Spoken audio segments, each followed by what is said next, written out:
Dawn opens like a ledger.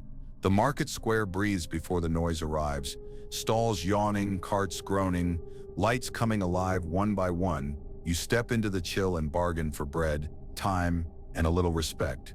You think you're negotiating with a vendor. You are, but something else is negotiating with you. Your hunger, your pride, your fear of seeming needy. The city is waking, so are your emotions, and they bring their own price list. A hand lifts a basket, another counts coins, and you feel the twitch say yes too fast. Pay extra, smile to smooth the tension. That twitch is not kindness, it's a leash.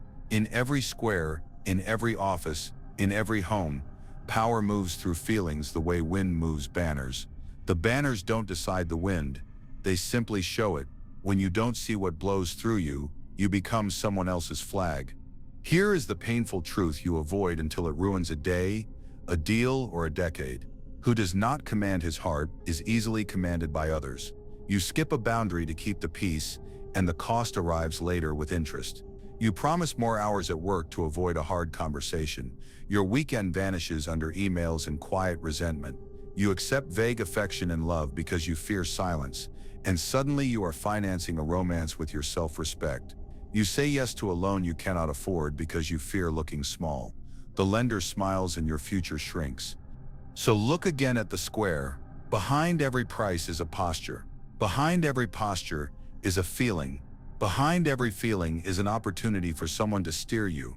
Emotional awareness is not softness, it is surveillance, an intelligence service you run on yourself. You learn the routes, how envy travels from your scrolling thumb to a late-night purchase, how loneliness travels from the empty chair to the open tab to the message you should not send, how anger travels from a small slight to a reckless speech that costs you trust. When you can track the routes, you can close the gates.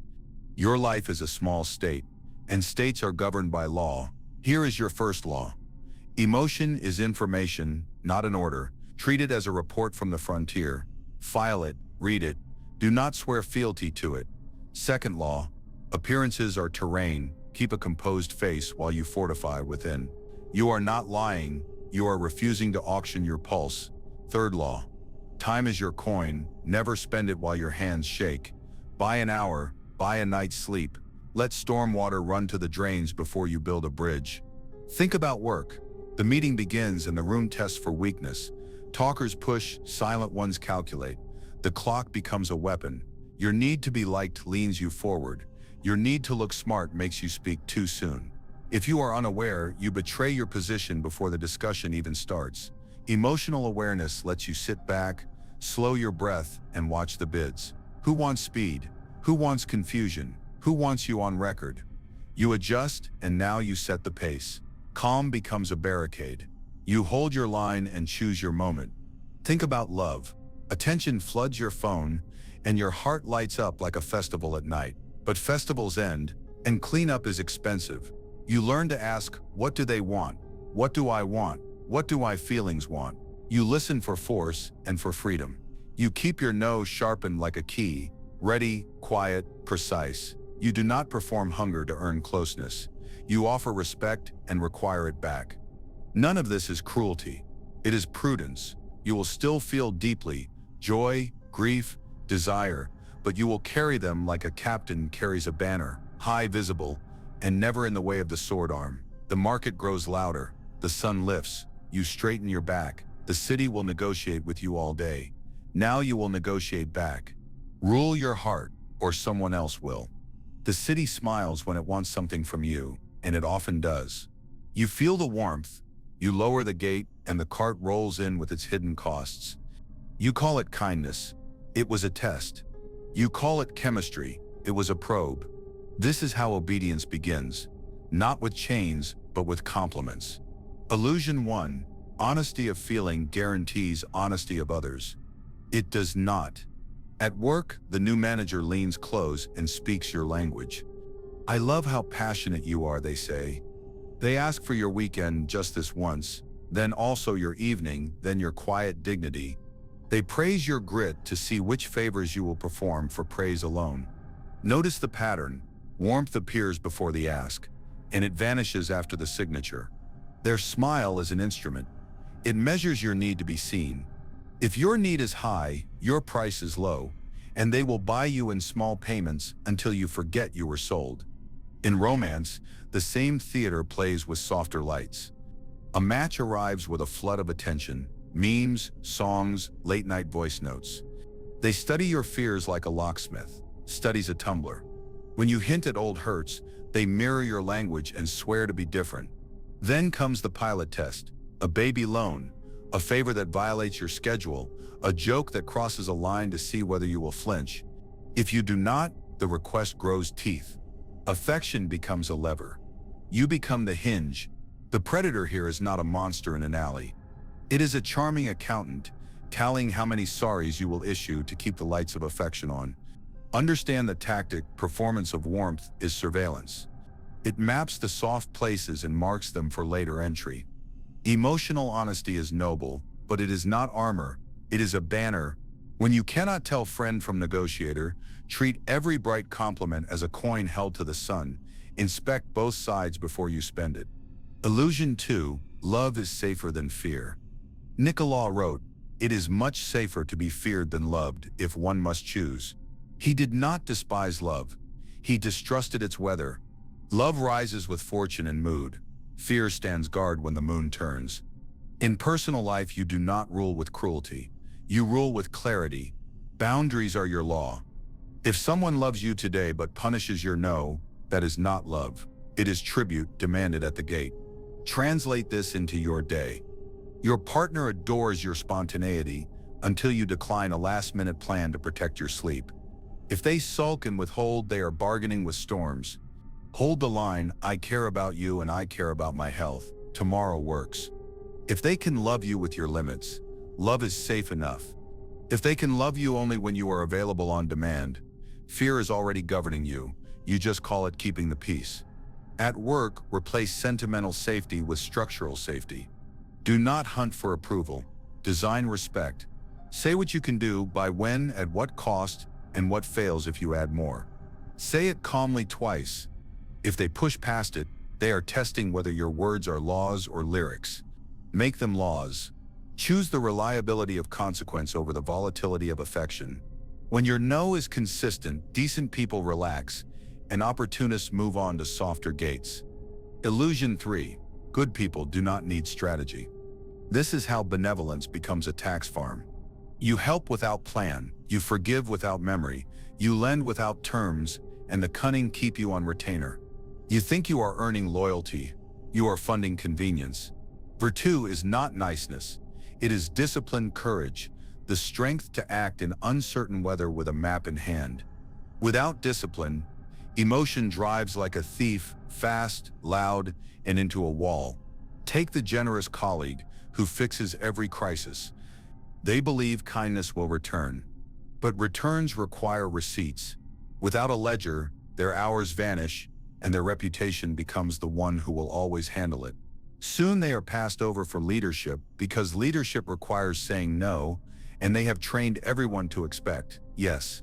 Strategy would have set terms. I can own this once with a clear handoff, then a documented process, then a public boundary. Kindness remains, but now it serves the mission instead of swallowing it. Look at the friend who keeps rescuing a partner from self-made fires. Every rescue teaches the arsonist that the fire department lives in your pocket. A strategic heart loves but refuses to erase cause and effect. It says, "I am here for you, and I will not pay for the same fire twice." It replaces speeches with systems, separate accounts, agreed timelines, clear criteria for help. Not because you are cold, but because you prefer truth to drama. Even charity requires calculation. If you give where the money is consumed by vanity or waste, you feed the show, not the need. Strategy asks, what changes after I give? It tracks outcomes like an engineer tracks materials. It decides to fund tutors rather than popularity, recovery rather than rumor, apprenticeship rather than spectacle. Across these illusions runs one current: you are easiest to govern where you most need to be loved for free. Predators sense the current. They cast their nets where the water hurries. Emotional awareness slows the river. You still care, but you do not bleed for discounts. You still love, but you do not pay tribute. And when you give, you do it with open eyes, clear terms, and a steady hand. Keep your honesty, but pair it with a lock. Keep your love, but install a law. Keep your goodness, but put it on a budget. The city will always smile. Let it. You will smile back and keep your keys. Warm heart, clear law, steady hand. Your mind is not a meadow. It is a city with walls, gates, and restless streets. You are the ruler, whether you act like one or not. When you don't, your wounds appoint themselves ministers. They whisper in your ear, stamp your letters, and spend your treasury. You call it just how I am. It is not. It is policy written by pain. Map the private principality. In the North, habit province, where morning routines and late-night scrolls march like soldiers returning to the same barracks. In the South, desire quarter, loud with markets, perfumes, and neon signs that sell promises in soft voices. In the East, fear ward, narrow alleys and shutters that never open. In the West, memory district, archives in smoke, shelves heavy with files no one reads but everyone quotes. The castle in the center houses two courts, one of reason where you draft laws and one of impulse where decrees fly without seal or witness. The rival barons, the wounds patrol the roads. They do not need your permission. If you do not name them, they tax every traveler. The first ministry, abandonment. Its banner is hunger. Its motto is don't make them leave. It breeds appeasement. You date like a subject, not a sovereign. When a partner delays replies, you forgive before they ask, inventing stories to excuse disrespect because the silence sounds like childhood. At work, you accept the role no one wants because the room looks away when you negotiate. In friendships, you overstay at parties, overtalk in group chats, and overpay for attention with favors you were never asked to provide. The minister of abandonment drafts your foreign policy, make allies by surrendering your ports. It feels safer than standing alone at the harbor. It is not, you sign treaties that bind only you. The second ministry, humiliation. Its banner is thunder. Its motto is, they will not laugh again. It breeds showmanship. You turn every stage into a courtroom where you prove the jury wrong. In romance, you choose the partner who dazzles in public because you want the glow to melt old ice. You overshare victories and edit defeats. Your love becomes a performance review with applause as oxygen. At work, you chase titles faster than skills, say yes to panels you do not need, and burn weekends making slides more beautiful than the plan behind them. Online, you fight strangers for tiny medals that never arrive. The minister of humiliation pours fuel on your engine, then steals the brakes. You confuse visibility with safety and applause with power. The third ministry, scarcity. Its banner is the locked fist. Its motto is this is the last boat. It breeds hoarding. You keep money idle while opportunities pass, like a fortress stocked with grain that will rot before winter ends. You cling to a job you outgrew because the unknown looks like a sea without shore. You refuse to share credit, wisdom, or tools because you imagine a world with only one ladder. In love, you ration tenderness and count gestures like coins, keeping a ledger of who paid first and who owes next. The minister of scarcity builds warehouses where bridges should be. You feel safe but cannot move. You own everything and lack air. Each ministry rigs your choices before you enter the room. A date asks for patience.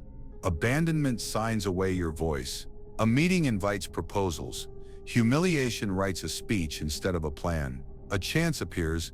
Scarcity tightens the purse and says, later until later becomes never. These ministers do not think. They react. They do not aim. They repeat. They are not evil. They are early. They arrived when you needed them. But the war is over, and they still command the gates. So you build an intelligence service. Emotional awareness is not a couch. It is a watchtower. You recruit scouts to ride the borders and send reports at dawn, noon, and night. The reports follow a simple ledger you can keep in your pocket or in your head before feeling. After impulse. Cost, what did it buy and what did it break? Alternative action, the one that keeps your crown. Before, you feel the cold thud of being ignored. After, you draft a paragraph apologizing for existing. Cost, you train the other person to set your price by silence. Alternative action, set a time boundary. If I don't hear back by tomorrow, I'll move ahead and keep it. This buys dignity and refunds time. Before you feel the heat of being underestimated. After you say yes to a flashy assignment that isn't aligned, cost, applause now, exhaust later, and a reputation for noise over impact. Alternative action. Ask, what problem am I solving, and how will we measure success? Accept only if the victory changes the map, not just the headlines. Before you feel the itch of not enough. After you decline an invitation to learn because it is not guaranteed to pay this month. Cost, you defend the present and throw rocks at the future. Alternative action, split the risk, take the course, trim another expense, set a 90-day review, build options, not prison walls. The ledger is not poetry, it is policy. No drama. You capture the order the wound gave, then you countersign or veto. Most days, you will not feel heroic. You will feel slightly uncomfortable, like a ruler waking at first light to read dull reports. Good. Dull saves cities. Train your officers. Intelligence without response is voyeurism. Appoint a minister of time who protects sleep and buffers decisions with hours, not seconds. Appoint a minister of speech who demands clarity and bans long apologies. Appoint a minister of exits who rehearses endings before beginnings. How you leave a deal, a role, a conversation when it turns. Make these ministers answerable to you, not to the old barons. Run field drills. In the morning, list 3 feelings likely to visit today: envy in the meeting, worry on the commute, impatience with yourself. Write the impulse each rides in on and the cost it usually brings. Write 1 alternative action. Breathe for 5 counts. Ask 1 question instead of making 1 claim. Break the project into 2 moves you can finish. At noon, audit which minister spoke. What did it spend? Was the price fair? In the evening, debrief without insults. Reward the smallest veto, the quietest no, the wisely delayed yes. The private principality will not become a utopia. The rival barons will not vanish. They will learn to serve. Abandonment can negotiate alliances once it stops begging. Humiliation can craft speeches that rally only when the plan exists. Scarcity can manage stores so the army marches farther with less waste. Pain is not your enemy. It is a veteran who remembers the old war. Give it a uniform and rank. Do not give it the throne. You are not made weak by needing love, respect, or safety. You are made weak when you let those needs write laws in secret. Bring them to the square at noon. Announce them without shame. Then publish the rules of trade. What you offer, what you accept, what you refuse. A state becomes stable when contracts are visible. So does a soul. When a day goes wrong, do not condemn the city. Call the ministers. Ask for the memos. Trace the order back to the wound. Then rewrite it with your seal. Each correction is small, but small corrections move borders. The city you run tomorrow will not be spotless, but it will be governed. Power will move through feeling. Yes, but now you set the routes. Name the wound, read the order, rule the city. It starts with a small alarm, an email flagged red, a message that says, "We need to talk," a bank balance lower than you thought. Inside, the city shakes. Torches flare. The crowd at the gate surges. You reach for a quick reply, a fast payment, a promise you are not ready to make. Panic waves you toward any door. Everyone opens to the wrong corridor. The breach hits in tight cuts. A colleague accuses you in a meeting with vague words and steady confidence. Your mouth dries while you search old threads under the table, trying to build a case before the room settles on a verdict. A breakup text arrives with soft language and hard edges, and your chest feels like a library on fire, knowledge turning to smoke. A card declines at the grocery line. The beep is tiny, the shame is not. Windows slam. Horses bolt. Your guards argue instead of fight. This is the bill for unmanaged emotion. Your own city defeats itself. Then you try to fix everything at once. You write a long email shaped like a confession, but labeled as an explanation. You call, then call again, stacking messages like sandbags against a rising river. You open a credit line you do not need because the emptiness in your account feels like thin air on a mountain. You imagine the end, job gone, love gone, safety gone, and sprint in circles while the spark finds every patch of dry timber you refuse to clear. Name the panics, or they will name you. First, the panic of reputation. They'll hate me. Your pulse writes policy. To reverse the rumor, you overshare. You hand private details to public ears, offer drafts and screenshots that make sense only inside the life you just exposed. You apologize for crimes not charged, feeding the story with the food of truth out of order. The blunder is reliable. You trade proof for peace and lose both. A clean statement would have served. Instead, you release a diary and the crowd reads it for sport. Second, the panic of attachment. They'll leave me. The silence feels like a verdict, so you hurry to soften it. You accept terms that shrink you, late meetings that erase evenings, promises your bones know you cannot keep. You send a gift that forgives what should be negotiated. You stand at a door with a bouquet and a speech, performing innocence when dignity is required. The blunder repeats. You surrender leverage to keep the bridge, and the bridge becomes a toll road you pay alone. Third, the panic of control. I'll lose everything. You swing at shadows and your noise becomes evidence against you. A post sent hot, a text with knives. A purchase to prove abundance you do not feel. You move money you should not move. Escalate a small conflict into a siege, and wake with the hangover of a general who attacked at night without scouts. The blunder is predictable. You punish yourself to punish them, and the city pays twice. Do not beg for rescue. Reorganize. Issue the emergency edict.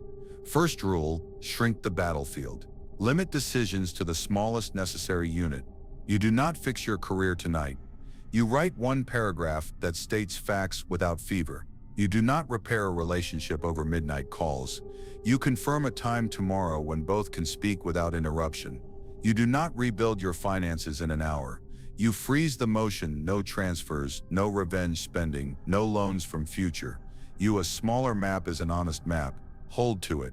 Second rule, fortify the gates. Feed the body, slow the blood, reduce the noise, water before words, food before fixes. 10 minutes of quiet before any message leaves your hand. Put the phone in the other room, not as virtue, as logistics. Sleep is a wall. Without it, rumors climb. Do not let enemies enter by the open postern of exhaustion. When your hands stop shaking, your judgment returns like soldiers reforming ranks at dawn. Third rule, delay declarations. Adopt the 24-hour law. In a true emergency, the fire will still be burning.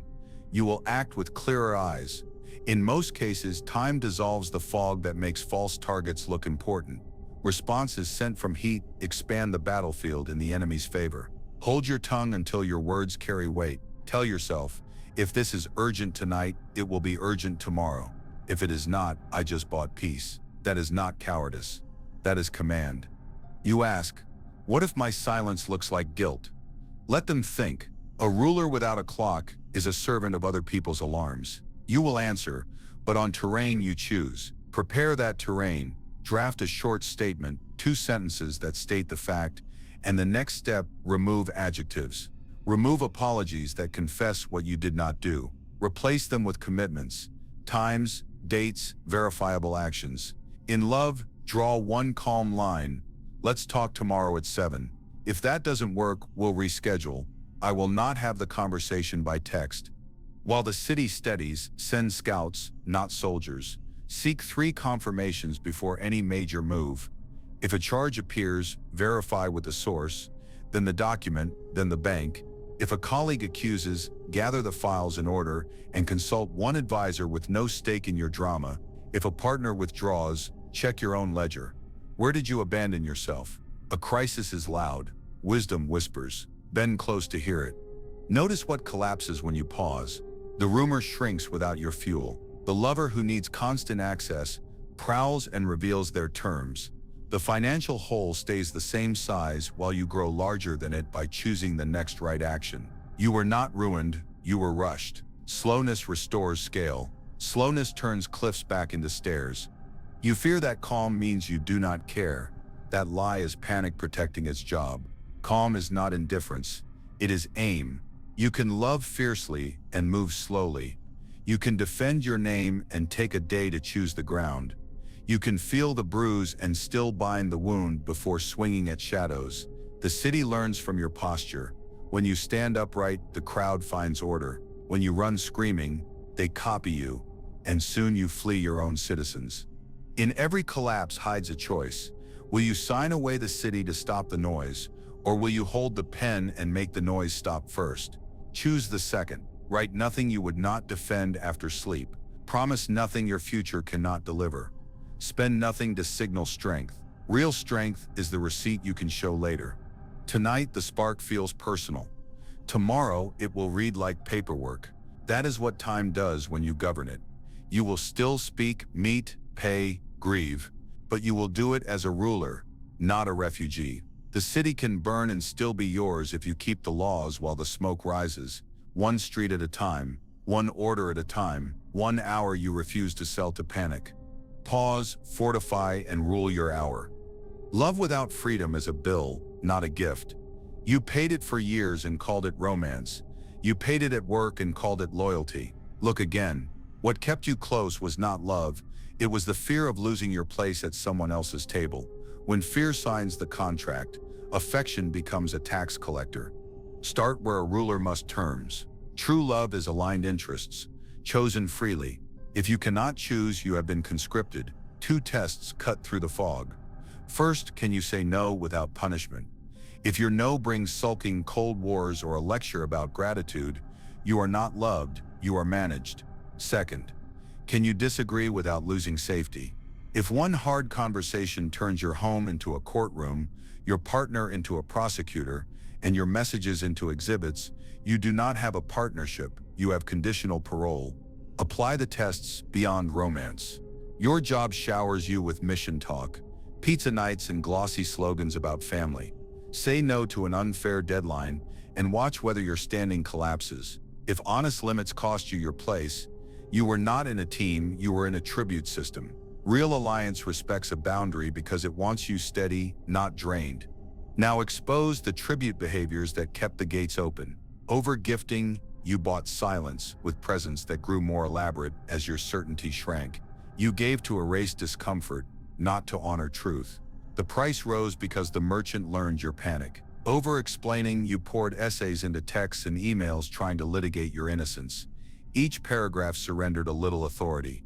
You taught others that your decisions are up for appeal if they press hard enough. Overstaying, you remained long after your spirit had packed. You stayed to avoid the quiet trading hours for the illusion of safety. Each of these payments bought a short pause, never a lasting peace. See how the market was rigged. You were paying to prevent abandonment, not to build a future.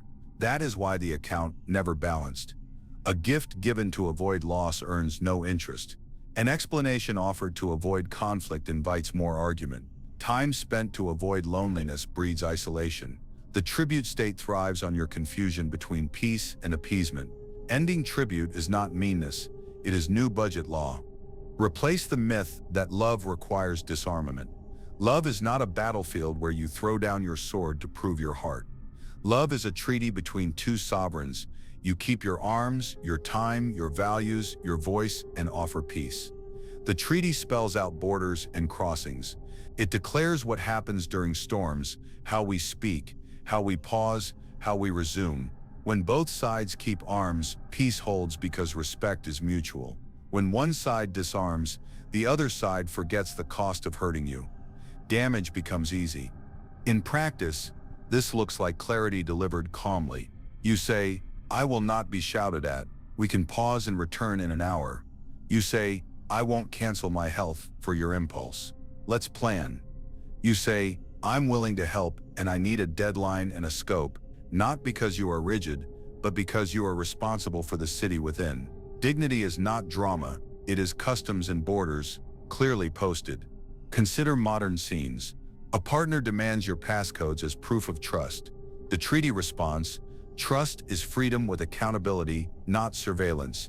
We can share calendars and expectations. My phone remains mine. A manager assigns weekend work with a smile and the hint that team players step up. The treaty response, I can deliver by Tuesday at noon without the weekend. If the timeline is fixed, what drops? A friend wants you always available, but disappears when you need help. The treaty response, I care about you and I am not on call.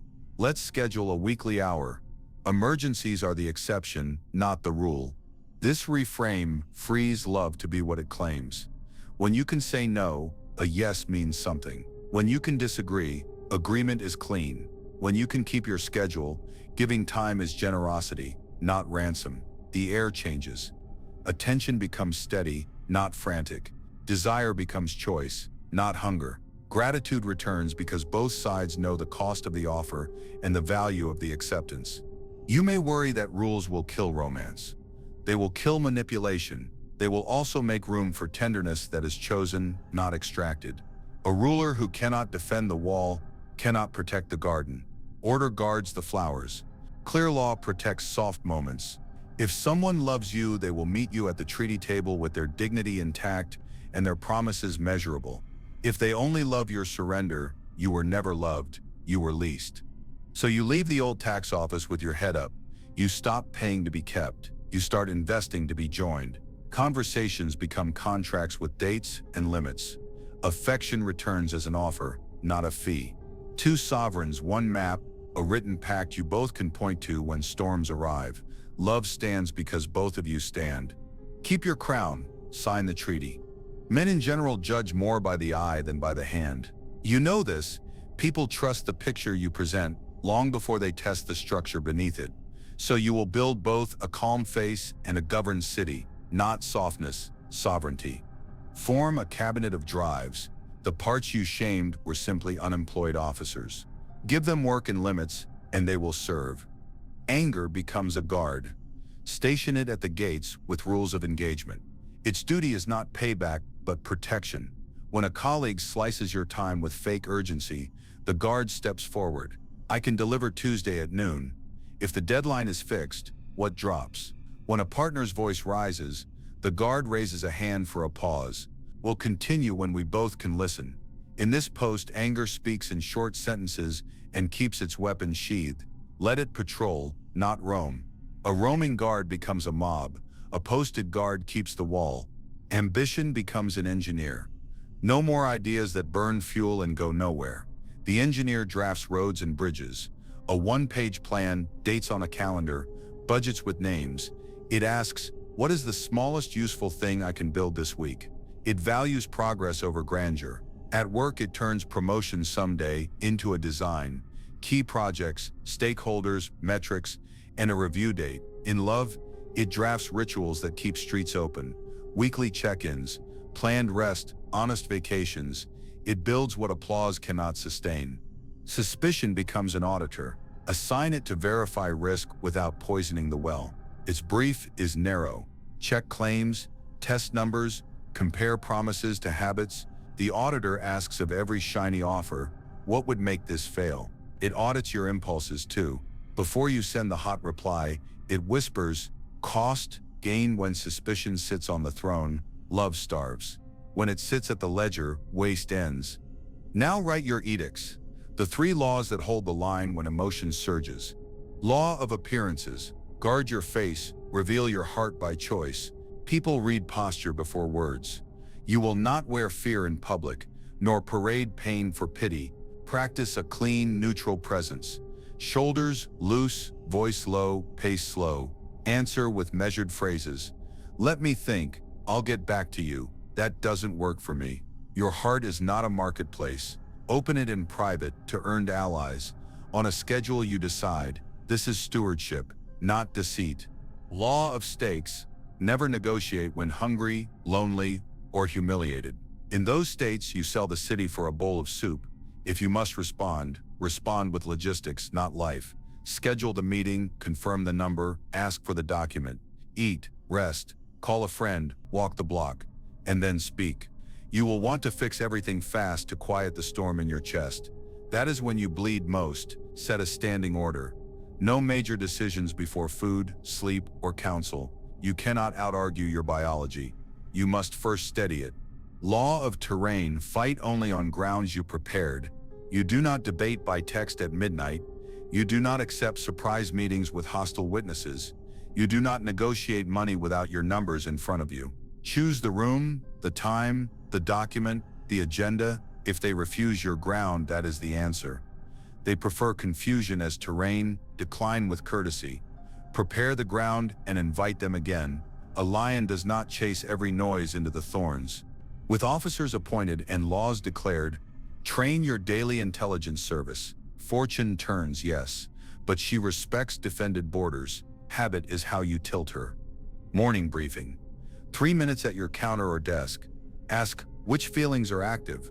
What do they want? What will they try to make me do? Write one line for each. Envy wants to scroll and compare. It will push me to speak too soon. Anxiety wants certainty.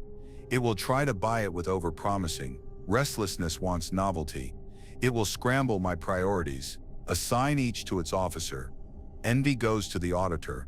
Limit feeds, open notes, ask one question in the meeting. Anxiety goes to the engineer. Break big promises into measurable steps and commit only to timelines you can defend. Restlessness goes to the guard. Protect focus windows and block new tasks until the current one ships. Noon audit. 10 minutes between tasks. Pull the ledger. What have you spent? Attention, words, money, was the price fair? Where did a wound give an order? Adjust. If you overshared in the morning, set a boundary. I'll update at 4. If you promised too much, renegotiate scope while there is still time to save trust. If you slipped into reactive loops, shrink the battlefield. One small deliverable sent cleanly. An audit is not shame. It is steering. Evening debrief. 15 minutes before you fade. Ask 3 questions. What worked? What tempted me? What will I do differently tomorrow? Celebrate precise wins. 1 firm no, 1 patient silence, 1 plan finished. Note the traps. Praise before the ask. Urgency without a deadline. Loneliness after sunset. Write 1 countermeasure for each trap. Delay replies. Request written requirements. Schedule a call with a friend. Then close the book. Rule ends for the night so sleep can rebuild walls. As you practice, you will feel less romantic and more reliable. Good. Romance as chaos burns cities. Reliability invites trust. Trust invites power. Power invites responsibility. Some people will be confused. You were pliable, loud, or endlessly available, and now you are not. Let them be confused. Your steadiness will attract allies who prefer treaties to tantrums. You will still feel strongly. You will route the strength through roads that carry weight. Remember, you are not abolishing the shadow. You are commissioning it. The guard without orders becomes cruelty. The engineer without ethics builds prisons. The auditor without heart poisons rooms. Together, under law they serve. When anger flares, ask, which gate am I guarding? When ambition rises, ask, what can I build that will last beyond applause? When suspicion knocks, ask, what truth needs checking so love can breathe? Do not wait for perfect. A city learns by governing. Issue rough orders today, adjust tomorrow. Keep the 3 laws posted where you choose your day. Train the briefings until they feel like tying your shoes. Missing a day is not failure, it is data. The wheel slipped where the road was wet, pave it. Calm face, clear law, trained force. Morning returns to the same market, but you arrive differently. The stalls are still loud, coins still sing, and the air still tastes of smoke and bread, yet the city inside you stands straighter. Prices are posted on your time, your energy, your attention. You do not haggle with guilt. You do not apologize for existing. You ask what a thing costs and decide if it is worth the treasury today.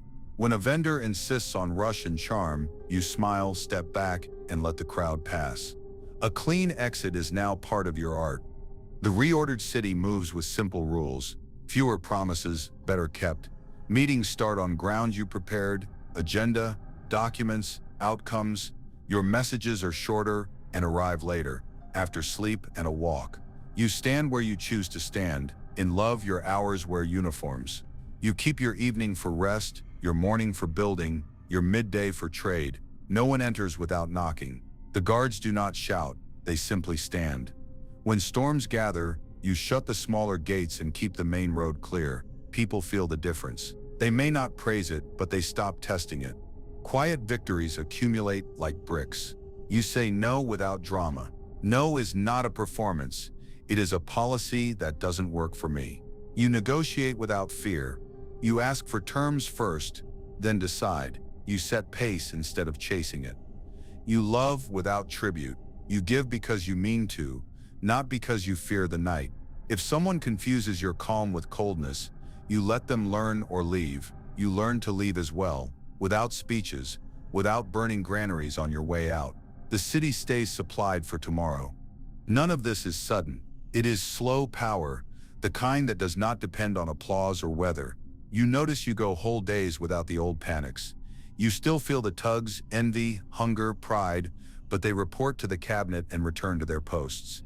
You invest more and signal less. You build fewer monuments and more roads. You answer later and better. You forgive, but with memory.